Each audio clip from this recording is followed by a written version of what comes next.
आज़ाद group द्वारा संचालित आज़ाद CGPSC academy के ऑफिशियल यूट्यूब चैनल पर आप सभी का स्वागत है। ये बृहद मंच छत्तीसगढ़ लोक सेवा आयोग द्वारा आयोजित किए जाने वाले CGPSC एग्जाम, साथ ही अन्य सभी एग्जाम, CG व्यापम तथा छत्तीसगढ़ राज्य में आयोजित होने वाली सभी प्रतियोगी परीक्षाओं की तैयारी करने वाले सभी अभ्यर्थियों के लिए ये समर्पित एक व्यापक मंच है।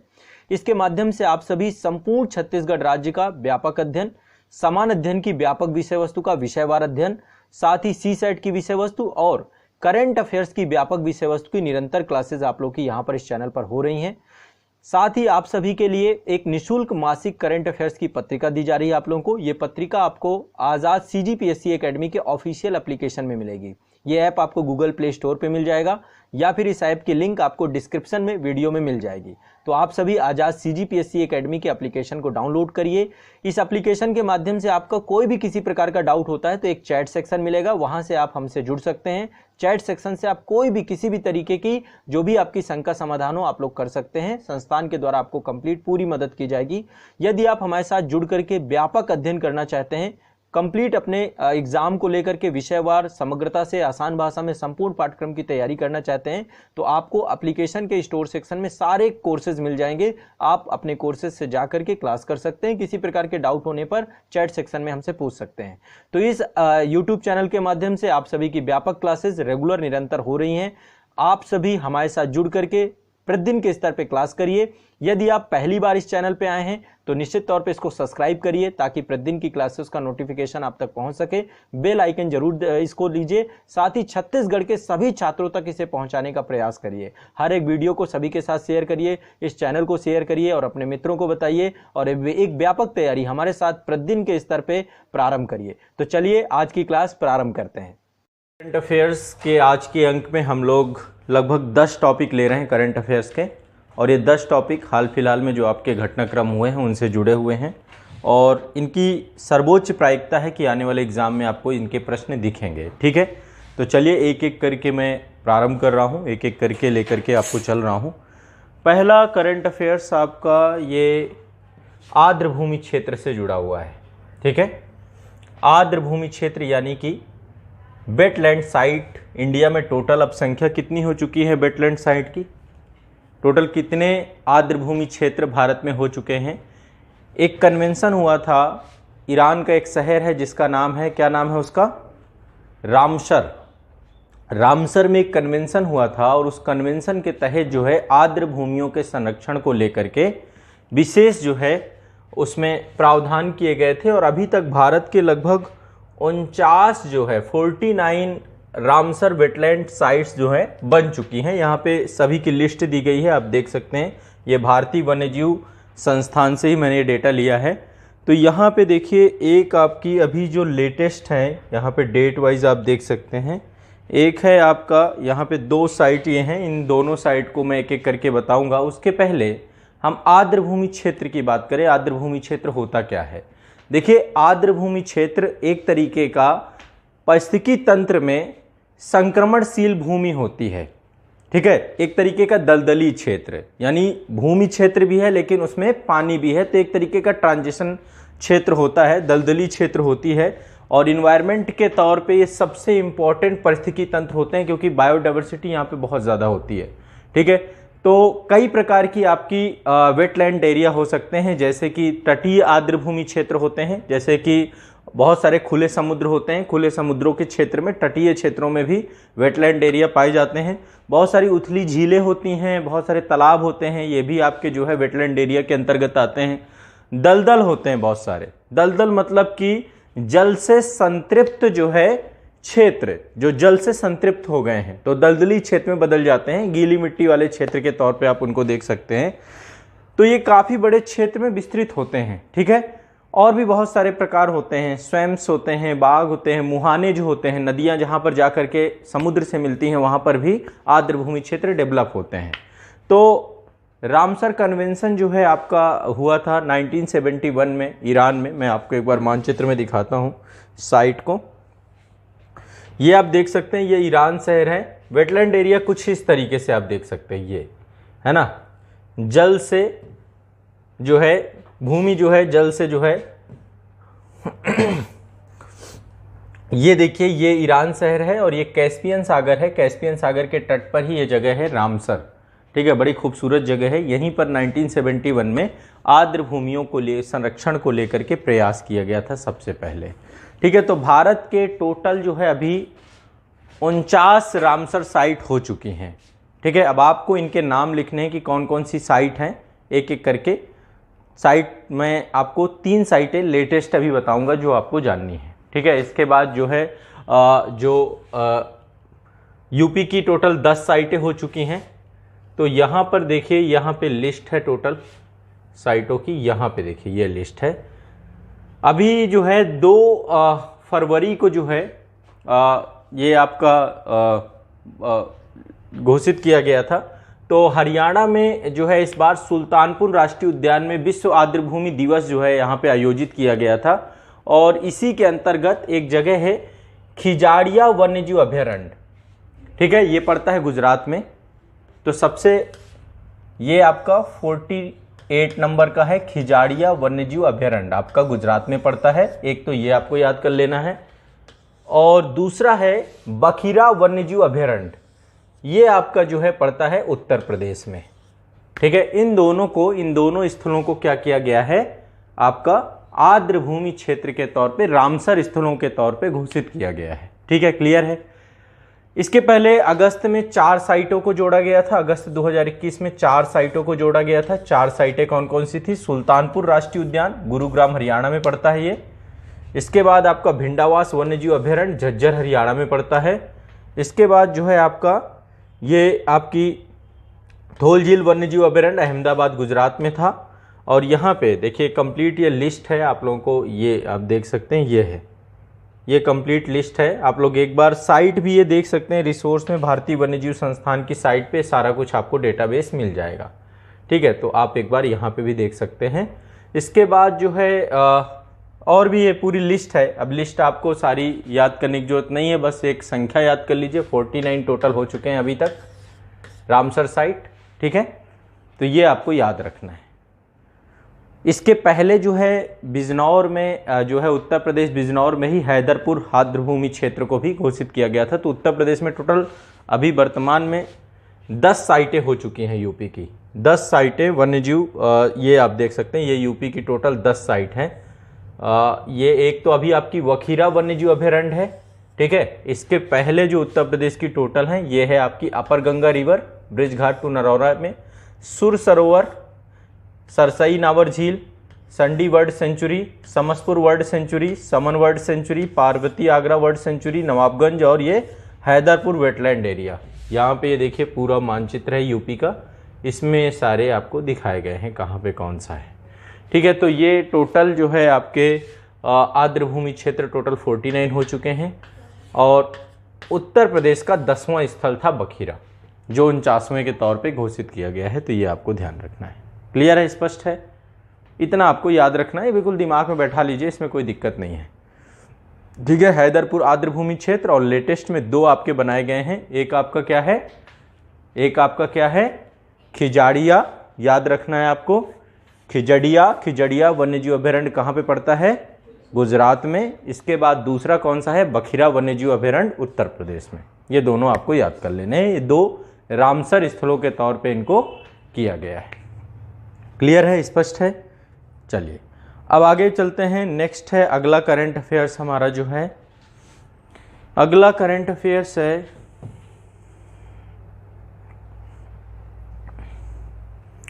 हाँ, यहाँ पे आप देख रहे हैं फरवरी 2022 में ये सवी टेक्सटाइल एक्सप्रेस चलाई गई है, इसका संचालन किया गया है। तो इसके बारे में भी हमें थोड़ा सा जानना है चीज़ों को कि ये किस लिए, किस उद्देश्य से चलाई गई है और ये क्या है। ठीक है, क्वेश्चन इससे भी पूछा जाएगा आप लोगों का। ठीक है, तो सवी टेक्सटाइल एक्सप्रेस चलाई गई आपकी, और इस ट्रेन का संचालन जो है आपका फरवरी 2022 में किया गया है। कहाँ से कहाँ चलाई गई है? एक जगह पड़ती है चलथान, चलथान आपका सूरत में पड़ता है, से लेकर के सकरैल, सकरैल आपका पड़ता है खड़गपुर डिवीजन में, खड़गपुर मतलब पश्चिम बंगाल। तो ये आपकी जो टेक्सटाइल एक्सप्रेस चलाई गई है चलथान सूरतछेड़ से लेकर के सकरैल खड़गपुर डिवीजन तक चलाई गई है। समी टेक्सटाइल एक्सप्रेस है और ये जो है रेल और कपड़ा राज्य मंत्री जो है इनके द्वारा जो है इसको स्टार्ट किया गया था। पहली टेक्सटाइल एक्सप्रेस कब चलाई गई थी? पहली टेक्सटाइल एक्सप्रेस चलाई गई थी 2021 में, सितंबर 2021 में ऊधना सूरत से लेकर के दानापुर तक चलाई गई थी आपकी। ठीक है, तो पहली जो थी आपकी टेक्सटाइल ऊधना सूरत से लेकर के रवाना की गई थी दानापुर के लिए। दानापुर आपका बिहार में पड़ता है। ठीक है, तो ये आपको ध्यान रखना है। अभी जो समी टेक्सटाइल एक्सप्रेस है चलथान सूरतछेड़ से लेकर के सकरैल खड़गपुर डिवीजन तक चलाई गई थी और एक तरीके से ये आपका मुख्य अल्टीमेट गोल इसका ये है कि जो आपका कपड़ा उद्योग है ना, उसको प्रमोट करने के लिए ट्रांसपोर्टेशन और इन चीज़ों को लेकर के व्यापक स्तर पर ये जो है टेक्सटाइल एक्सप्रेस रेलवे के लिए 1.2 करोड़ रुपए का राजस्व जो है ये लगातार डेवलप कर रही है। अगला ये आप देख सकते हैं, ये टनल है और इसका नाम है अटल टनल।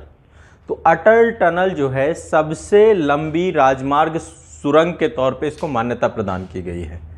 ठीक है, कहाँ है अटल टनल? कहाँ पर है ये अटल टनल? पीर पंजाल पर्वतमाला जो आपकी है, पीर पंजाल कहाँ पड़ती है? जम्मू कश्मीर में।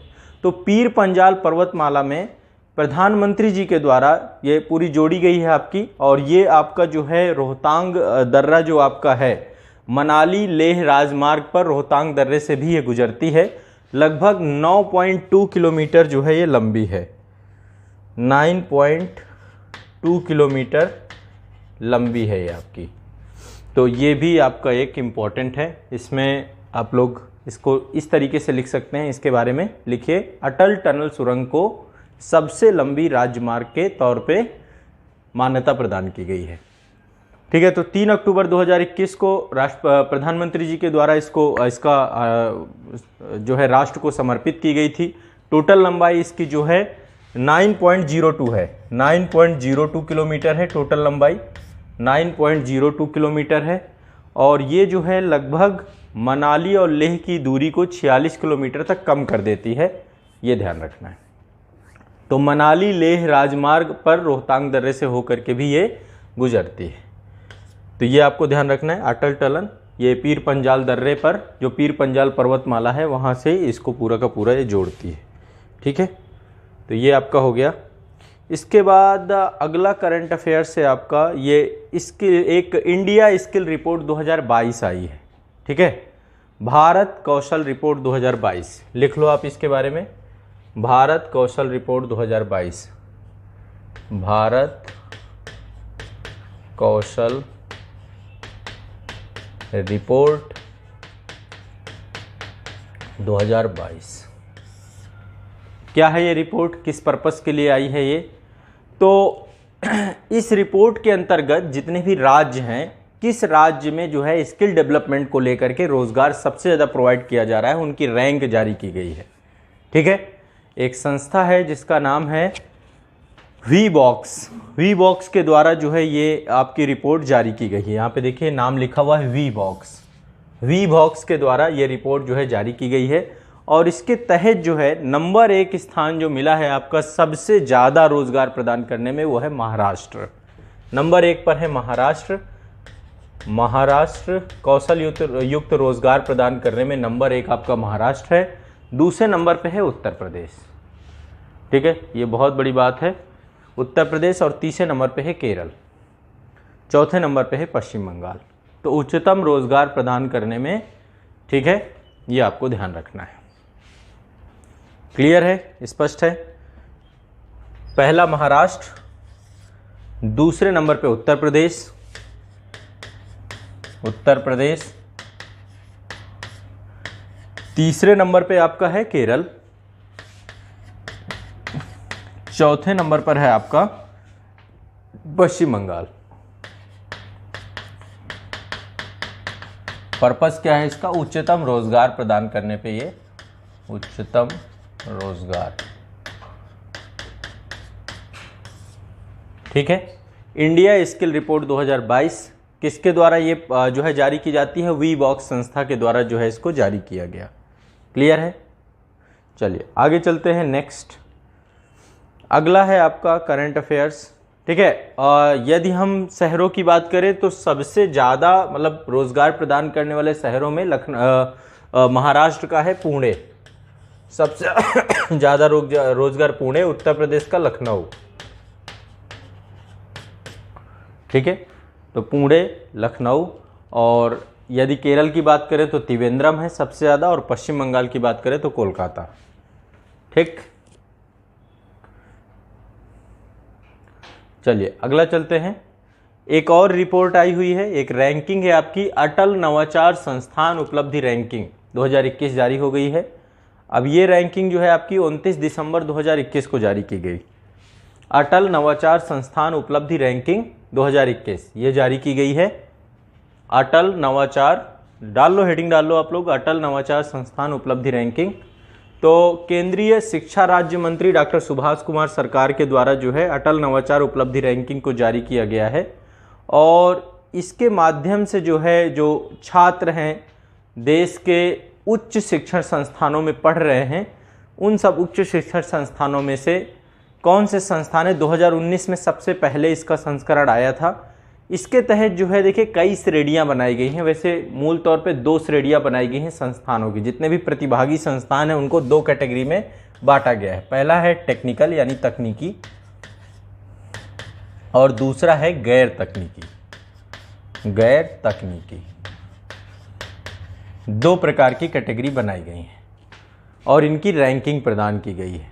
ठीक है, तो इनको भी सब कैटेगरीज में बांटा गया है। तकनीकी को 5 कैटेगरी में बांट दिया गया है, गैर तकनीकी को इसमें बांट दिया गया है। तो कई सारे जो है श्रेणियां बनाई गई हैं। तकनीकी कैटेगरी को 5 भागों में बांट कर दिया गया है, इसको 5 भागों में इसको डिवाइड कर दिया गया है। गैर तकनीकी को 2 भागों में डिवाइड कर दिया गया है। ठीक है, जैसे कि 5 भाग किस तरीके से डिवाइड किए गए हैं। जैसे जो तकनीकी संस्थान जितने भी हैं, पहले तो केंद्र द्वारा वित्त पोषित हैं बहुत सारे, है ना, सेंट्रल गवर्नमेंट के द्वारा वित्त पोषित हैं जो तकनीकी संस्थान हैं। दूसरे हैं राज्य सरकार के द्वारा वित्त पोषित हैं। कुछ सरकारी कॉलेज हैं, ठीक है, सरकारी कॉलेज हैं, सरकारी सहायता प्राप्त कॉलेज हैं। तीसरी कैटेगरी इनकी बनाई गई है। चौथा है जो विश्वविद्यालय हैं, डीम्ड विश्वविद्यालय जो स्ववित्त पोषित हैं प्राइवेट सेक्टर के द्वारा, चौथी कैटेगरी उनकी। और 5वीं कैटेगरी निजी कॉलेज हैं, है ना, निजी कॉलेज संस्थान, ये भी आपके प्राइवेट सेक्टर के हैं। ये कैटेगरी बनाई गई हैं। और जो आपके गैर तकनीकी संस्थान हैं इनको 2 भागों में बांटा गया है, केंद्र द्वारा संचालित और राज्य द्वारा संचालित, और इनकी रैंकिंग प्रदान की गई है। रैंकिंग क्या प्रदान की गई है इसमें, नंबर 1 पर है IIT मद्रास। ठीक है, नंबर 1 पे जो तकनीकी संस्थान है नंबर 1 पे है IIT मद्रास।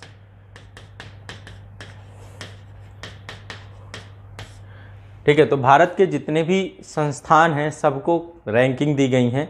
ठीक है, 5 संस्थान जो आपके हैं केंद्र द्वारा वित्त पोषित, नंबर 1 में IIT मद्रास, दूसरे नंबर पे IIT बॉम्बे, इसकी जो पहली कैटेगरी है केंद्र द्वारा वित्त पोषित, दूसरे नंबर पे IIT बॉम्बे, और तीसरे नंबर पे आपका IIT दिल्ली है। 3 ही आपको मैं बता देता हूँ, 3 है, फिर इसके बाद IIT कानपुर है, फिर IIT रुड़की है, पर ये 3 आपको IIT मद्रास याद कर लो कम से कम, ये आपको पता होने चाहिए। ठीक है, इसके बाद इसमें पहली कैटेगरी क्या थी तकनीकी में, केंद्र द्वारा प्रायोजित जितने भी थे। ठीक है, दूसरी कैटेगरी इसमें राज्य द्वारा वित्त पोषित जो थे। तो राज्य द्वारा वित्त पोषित में नंबर 1 में आया है पंजाब विश्वविद्यालय, पंजाब यूनिवर्सिटी। ठीक है, पंजाब यूनिवर्सिटी नंबर 1। नंबर 2 में दिल्ली टेक्निकल विश्वविद्यालय। ठीक है, दिल्ली टेक्निकल विश्वविद्यालय, और तीसरे नंबर पे है नेता सुभाष यूनिवर्सिटी ऑफ टेक्नोलॉजी। ठीक है, तो आप सिर्फ इतना याद कर लो, इसमें केंद्र वाली कैटेगरी में IIT मद्रास को नंबर 1, राज्य वाली कैटेगरी में आपका पंजाब यूनिवर्सिटी को, ठीक है, आपको ध्यान रखना है। ठीक, जो तीसरी कैटेगरी है, पहली कैटेगरी केंद्र वाली, दूसरी कैटेगरी राज्य वाली, तीसरी कैटेगरी सरकारी, जितने भी सरकारी कॉलेज हैं, सरकारी कॉलेज में नंबर 1 में आया है college of engineering Pune Maharashtra में पड़ता है, college of engineering Pune Maharashtra, सरकारी कैटेगरी में है college of engineering Pune Maharashtra. ठीक है, बस इतना याद रखो, नहीं तो फिर याद नहीं होगा, बहुत ज़्यादा डेटा हमें नहीं भरना है, हम एक्चुअली मैगजीन वगैरह में बहुत सारा डेटा होता है इसलिए भूल जाते हैं। मैं यहाँ पे आपको एक एक डेटा याद कराऊंगा, उतना ही आ जाएगा आपका, ठीक है।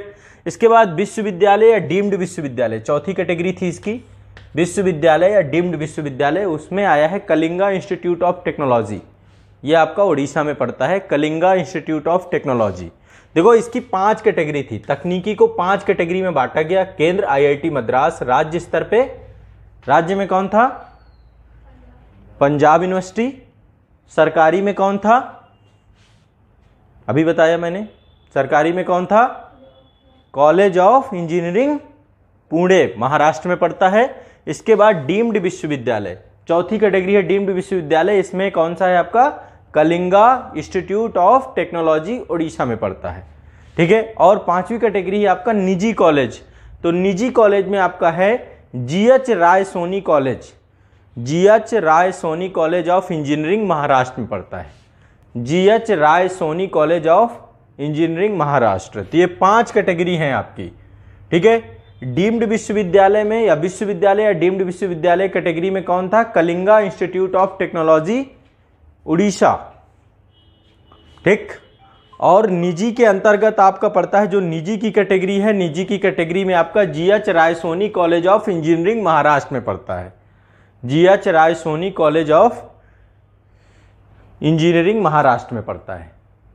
क्लियर है, स्पष्ट है, इतना आपको कोई दिक्कत नहीं है। अब जो गैर तकनीकी आपके हैं, गैर तकनीकी में 2 भागों में बांटा गया है गैर तकनीकी को। गैर तकनीकी में आपका पहला केंद्र द्वारा वित्त पोषित है, इसके तहत है Indira Gandhi national open university Delhi, IGNOU को मिला है, Indira Gandhi national open university, ठीक है, इंदिरा गांधी। और इसके बाद जो है राज्य द्वारा जो है वो है entrepreneurship development institute of India, Gujarat, इसको मिला है, entrepreneurship development institute of Gujarat, institute of India Gujarat में स्थित है, entrepreneurship development institute of India, इसको मिला है आपका गैर तकनीकी में। तो ये आपके टोटल जो है अटल नवाचार संस्थान उपलब्धि रैंकिंग थी आपकी। 2 भागों में इस रैंकिंग को हमने बांट दिया, पहला तकनीकी, दूसरा गैर तकनीकी। तकनीकी को हमने क्या किया? 5 भागों में बांट दिया हमने। क्या जो रैंकिंग प्रदान की गई है 5 भागों में बांटा गया इसको, केंद्र द्वारा, राज्य द्वारा, फिर सरकारी, फिर डीम्ड विश्वविद्यालय और इसके बाद निजी। सबके बारे में एक एक करके एक बार थोड़ा सा रिपीट करेंगे। केंद्र में किसको मिला है? IIT मद्रास। इसके बाद राज्य में किसको मिला है? पंजाब यूनिवर्सिटी। इसके बाद सरकारी के अंतर्गत किसको मिला है? हाँ, ठीक है। इसके बाद डीम्ड विश्वविद्यालय में किसे मिला है? कलिंगा विश्व, ठीक है। इसके बाद आपका लास्ट है निजी, ठीक है, GH राय सोनी। तो ये आपको मतलब याद 1-2 बार कर लोगे तो याद हो जाएंगी चीज़ें, कहने का मतलब सिर्फ इतना सा है। तो ये आपके जो है, ठीक है, ये आपका हाँ उसी के अंतर्गत आते हैं। ये एक तरीके से स्ववित्त पोषित होते हैं जितने भी डीम्ड यूनिवर्सिटीज़ होती हैं। अगला जो है, देश का पहला जिला सुशासन सूचकांक जारी किया गया है। हेडिंग डाल लो, देश का पहला जिला सुशासन सूचकांक। 22 जनवरी 2022 को जो है केंद्रीय गृह और सहकारिता मंत्रालय इनके पास है, अमित शाह जी के द्वारा जो है ये वर्चुअल माध्यम से जम्मू कश्मीर में देश का पहला जिला सुशासन सूचकांक जारी किया गया है। देश का पहला जिला सुशासन सूचकांक जारी किया गया है, ठीक है। और इसके तहत जो है, इसके तहत भारत के सभी राज्यों और केंद्र शासित प्रदेशों के लिए जिला स्तर पर शासन के समान मानदंड और रोड मैप को प्रदान करने के लिए प्रारंभ किया गया है। तो ये आपको ध्यान रखना है, ठीक है, क्लियर है। ये आपको याद रखना है, जम्मू कश्मीर में ये आपका पहला किया गया है। इसके बाद अगला जो आपका है, ये एक सामाजिक आवास इकाई परियोजना प्रारंभ की गई है। सामाजिक आवास इकाई परियोजना ये प्रारंभ की गई है 20 जनवरी 2022 को। तो प्रधानमंत्री नरेंद्र मोदी और मॉरिशस के प्रधानमंत्री हैं प्रविन्न कुमार जगन्नाथ। ठीक है, संयुक्त रूप से ये एक परियोजना चलाई की गई है, सामाजिक आवास परियोजना का उद्घाटन किया गया है।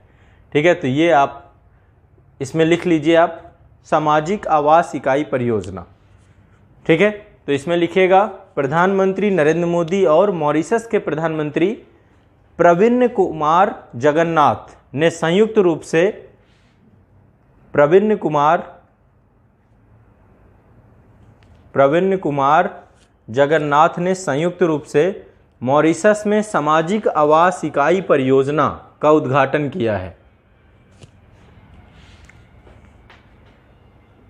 ठीक है, तो ये मतलब दोनों देशों के मध्य जो है विकास साझेदारी के तहत क्रियान्वित की जाएगी। और इसके तहत जो है एक तो मॉरिशस में सिविल सर्विसेज कॉलेज और 8 मेगावाट का सौर पीवी फॉर्म का शिलान्यास किया गया है और इसका निर्माण भारत के सहयोग से किया जाएगा। तो ये परियोजना भारत के द्वारा मॉरिशस में प्रारंभ की जा रही है और भारत के सहयोग से ये प्रारंभ होगी। ठीक है, और इसके तहत भारत सरकार के द्वारा मॉरिशस को एक विशेष आर्थिक पैकेज के रूप में लगभग 353 मिलियन अमेरिकी डॉलर का अनुदान राशि के तौर पे दिया जाएगा। ठीक है, तो ये आपको पूछता है, तो इसमें देश आपका मॉरिशस है। ठीक है, अब चलिए 5 राज्यों में निर्वाचन हुए थे। ठीक है, थोड़ा सा हम इनको देख लेते हैं क्योंकि मुझे जहाँ तक उम्मीद है कि अभी हाल फिलहाल में जितने भी आपके एग्ज़ाम होंगे उसमें ये बात तय है कि इन 5 राज्यों से आपका जो है एग्ज़ाम में ज़रूर पूछा जाएगा। ठीक है, तो आपको शायद पता है 5 राज्य आपके कौन कौन से थे। सबसे पहले हम इन 5 राज्यों को लिख लेते हैं, हेडिंग डाल लीजिए 5 राज्यों में विधानसभा चुनाव। ये 5 राज्य आपके यहाँ पे हैं। ये 5 राज्य जो हैं, एक तो आपका उत्तर प्रदेश है, दूसरा उत्तराखंड है, तीसरा आपका पंजाब है, इसके बाद आपका यहाँ पे गोवा है और इधर मणिपुर है। इन 5 राज्यों में 2022 में अभी चुनाव की घोषणा कब हुई थी आपकी? 8 जनवरी 2022 को चुनाव की घोषणा कर दी गई थी। कैसे कैसे चुनाव होंगे पूरे कार्यक्रम बता दिए गए थे और जो रिजल्ट आया था आपका 10 मार्च 2022 को रिजल्ट आया था। ठीक है, राज्यवार जो है 5 राज्यों के चुनाव का जो है तो भारतीय चुनाव आयोग के द्वारा ये पूरा का पूरा चुनाव संपन्न कराया गया था। एक बार ये भी देख लेंगे कि कौन जो है यहाँ पे ये देखिए कार्यक्रम था आपका कि कहाँ पे कब चुनाव होना है। 14 फरवरी को गोवा में चुनाव थे, 14 फरवरी से लेकर 3 मार्च तक जो है मणिपुर में चुनाव थे, 20 फरवरी को पंजाब में चुनाव थे और उत्तर प्रदेश में चुनाव 7 चरणों में थे। 10 फरवरी, 14 फरवरी, 20 फरवरी, 23 फरवरी, 27 फरवरी, 3 मार्च और 7 मार्च। तो उत्तर प्रदेश में 7 चरणीय चुनाव थे, उत्तराखंड में 14 फरवरी को चुनाव थे और इसके बाद ये कुछ उपचुनाव थे इनका कोई। ठीक है, तो ये बात के हैं, ये मुख्य इतने आपके 5 राज्यों को लेकर के ये आपका ठीक है ये आपका कैलेंडर था। अब यहाँ पे देखो जो रिजल्ट आया है, एक एक करके हम रिजल्ट देखते हैं। एक एक स्टेट लिखो। सबसे पहले हम गोवा से चालू करते हैं, सबसे छोटा है। ठीक है, याद भी कर लेना है इन चीज़ों को साथ साथ में आपके। ठीक है, ये है आपका गोवा। क्या रहे रिजल्ट गोवा के? सबसे पहले गोवा की विधानसभा सीटों की संख्या कितनी है? 40। याद रखना है 40 सदस्यीय विधानसभा सीटें हैं। 14 फरवरी 2022 को जो है गोवा में चुनाव हो गए थे। 14 फरवरी को गोवा में चुनाव हुए थे। 10 मार्च को साझा सब जगह रिजल्ट आया है। तो इसमें सबसे ज़्यादा सीटें मिली हैं भारतीय जनता पार्टी को, 20 सीटें प्राप्त हुई हैं। लिख लो सीटवार विवरण। बीजेपी 20 सीट, सबसे बड़ी पार्टी बनकर के यही उभरी है। ठीक है, लगभग 33.33% जो है मत प्रतिशत प्राप्त हुआ है बीजेपी को। इसके बाद दूसरे नंबर पे आपकी कांग्रेस है, इंडियन नेशनल कांग्रेस को 11 सीटें प्राप्त हुई हैं। आम आदमी पार्टी को 2 सीटें प्राप्त हुई हैं। आम आदमी पार्टी जो है धीरे धीरे अब विस्तार कर रही है। और इसके बाद जो है निर्दलीय सीटें भी 3 निर्दलीय सीटें थीं और बाकी गोवा फॉरवर्ड पार्टी को 1 सीट मिली है। ये आपकी बाकी अन्य कुछ छोटी छोटी पार्टी हैं, है ना। महाराष्ट्रवादी गोमा पार्टी है, 2 इसको मिली है। रिवोल्यूशनरी गोवंश पार्टी आपकी, इसको 1 सीट मिली है। तो ये टोटल यहाँ पे ये टोटल पार्टियाँ थी, उनका विवरण था। टोटल 40 सीटें हैं। ठीक है, सरकार निश्चित तौर पे यहाँ पे किसकी बनेगी? बीजेपी की बनेगी। और गोवा के जो चीफ मिनिस्टर हैं उनका नाम लिख लीजिए, प्रमोद सावंत। ठीक है, ये अभी प्रमोद सावंत जी जो है वहाँ के चीफ मिनिस्टर, सीएम कैंडिडेट बने। इतना भी आपको ठीक है। ये एक बात हो गई। अगला किस में चला जाए, अगला मणिपुर, दूसरा ये भी छोटा सा ही है। मणिपुर में टोटल 60 सदस्यीय हैं, 60 सदस्यीय विधानसभा थी और यहाँ पे चुनाव 2 चरणों में हुआ था। मणिपुर में 2 चरणों में चुनाव हुआ था। ये इलेक्शन कमीशन से मैंने डेटा लिया है, इलेक्शन कमीशन का ही है। देखिए आप कभी भी, जैसे आपको कभी भी देखना है ना डेटा वाइज, आपको कहीं नहीं जाना, सीधा साइट में जाइए, सब जगह डेटा अपलोड है इन सब चीज़ों का। बस ये है कि थोड़ा थोड़ा तो वहाँ पे 60 सीटों में चुनाव हुआ। 2 डेटें थीं, 27 फरवरी और 3 मार्च। 27 फरवरी और 3 मार्च इसमें चुनाव हुआ था। 10 मार्च को इसका भी रिजल्ट आया था। सबसे बड़ी पार्टी बन के कौन निकली इसमें, 32 सीटें प्राप्त हुई बीजेपी को। भारतीय जनता पार्टी सबसे बड़ी पार्टी थी 32 सीटों के साथ। दूसरे नंबर पे आपकी कौन सी थी, दूसरे नंबर पे सब बहुत छोटी छोटी पार्टी हैं, कोई बहुत बड़ी पार्टी के तौर पे यहाँ पे नहीं रही, लेकिन फिर भी नेशनल पीपल्स पार्टी, ये इसको 7 सीटें मिली हैं। ठीक है, नेशनल पीपल्स पार्टी को 7 सीटें मिली हैं।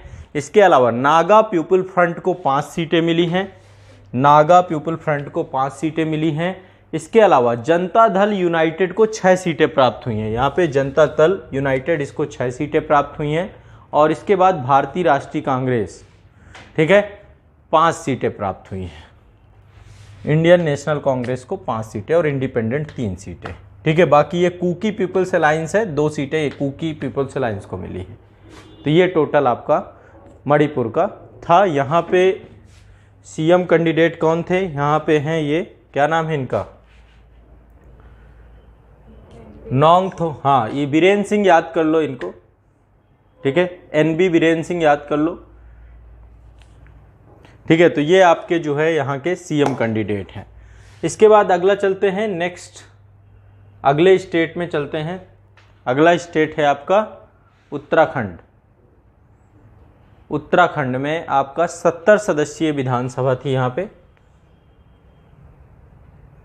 70 सदस्यीय विधानसभा,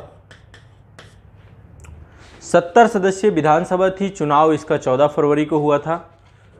14 फरवरी को चुनाव हुआ।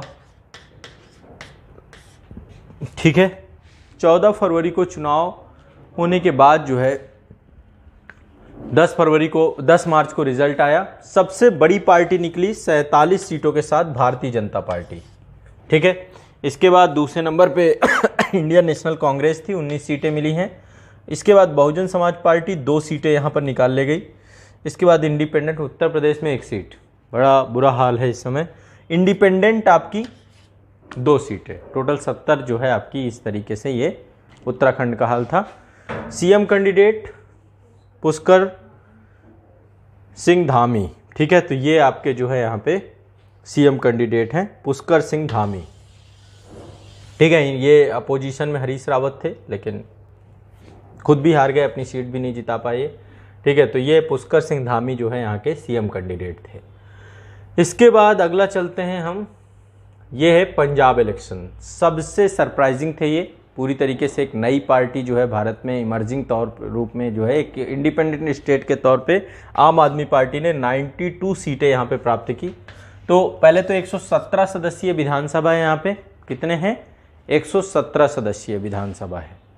ठीक, 117 सदस्यीय विधानसभा है। और चुनाव जो हुए थे 20 फरवरी को हुए थे, 20 फरवरी को चुनाव हुए थे। ठीक है, और इसके बाद जो है यहाँ पे रिजल्ट 10 मार्च को आया। 92 सीटें आम आदमी पार्टी। इसके बाद बाकी अन्य सीटों में आप देखिए, Bahujan Samaj party 1 seat, Bharatiya Janata party को 2 सीटें, इंडिपेंडेंट 1 सीट, भारतीय राष्ट्रीय कांग्रेस को 18 सीटें यहाँ पे, और अकाली दल को 3 सीटें। इस तरीके से ये टोटल 117 सीटें जो है यहाँ पर हो गई। इसके बाद चलते हैं, सबसे बड़ा स्टेट जो था भारत का, उत्तर प्रदेश। 403 सदस्यीय विधानसभा के लिए यहाँ पर चुनाव हुए थे उत्तर प्रदेश में। ठीक है, तो जो मौजूदा पार्टी थी, रूलिंग पार्टी, वही आई, बीजेपी ही यहाँ पर। तो 7 चरणों में चुनाव कराया गया था। 7 चरणों में 10 फरवरी, 14 फरवरी, 20 फरवरी, 23 फरवरी, 27 फरवरी, 3 मार्च और 7 मार्च। इस तरीके से लगातार, क्योंकि इतना बड़ा स्टेट है, इतनी सारी सीटें हैं, तो 7 चरणों में उत्तर प्रदेश का चुनाव हुआ था। इसके बाद जो है इसके जो नतीजे जारी हुए 10 मार्च को जारी हुए, ठीक है। और सबसे बड़ी पार्टी आपकी बनी भारतीय जनता पार्टी, 255 सीटें। तो सबसे बड़ी पार्टी थी भारतीय जनता पार्टी। इसके बाद आपकी अन्य बहुत सारी पार्टियां हैं, सबको जो है समाजवादी पार्टी को 111 111, ठीक है, 255, और दूसरी सबसे बड़ी पार्टी समाजवादी पार्टी के तौर पे थी। बाकी ये सारी अन्य पार्टी हैं। अपना दल को 12 सीटें मिली हैं, अपना दल 12 सीटें, बहुजन समाज पार्टी को 1 ही मिली है, भारतीय राष्ट्रीय कांग्रेस को 2 सीटें मिली हैं, जनसत्ता दल लोकतांत्रिक को 2 सीटें, ठीक है। इसके बाद ये निर्बल इंडियन शोषित हमारा दल, ये इसके 6 सीटें मिली हैं टोटल, राष्ट्रीय लोक दल को 8 सीटें मिली हैं, और ये सोहेल देव भारतीय समाज पार्टी को 6 सीटें मिली हैं।